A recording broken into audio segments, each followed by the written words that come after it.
च्या बाहेरची खरेदी. हो, 7.5 लाखांची गाडी. आणि गंमत म्हणजे त्या गाडीच्या पेट्रोल, डिझेल आणि दुरुस्तीवर पुढे 15 लाख रुपये खर्च झाले. म्हणजे गाडीच्या किमतीच्या दुप्पट खर्च तिच्या देखभालीवर. बरोबर.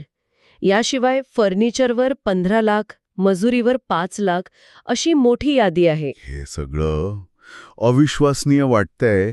या गंभीर आरोपांवर विद्यापीठाची काय भूमिका आहे? विद्यापीठाने हे सर्व आरोप पूर्णपणे फेटाळून लावले आहेत. अच्छा.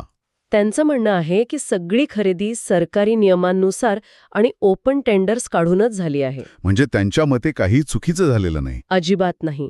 ते म्हणतात की कोणताही घोटाळा झालेला नाही आणि त्यांनी सर्व कागदपत्र समितीला दिली आहेत. म्हणजे इथे दोन पूर्णपणे वेगळ्या गोष्टी समोर येत आहेत. हो.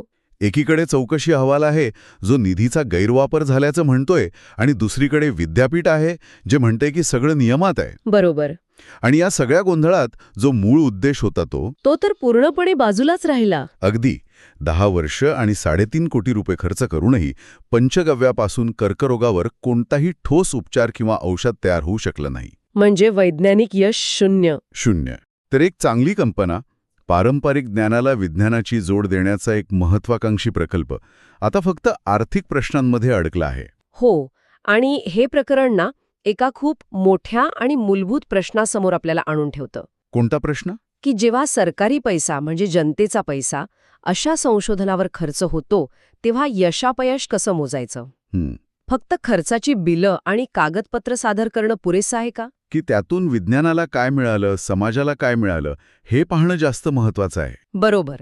म्हणजे केवळ आर्थिकच नाही तर वैज्ञानिक उत्तरदायित्व कसं निश्चित करायचं? हा विचार करण्यासारखा मुद्दा आहे. नक्कीच.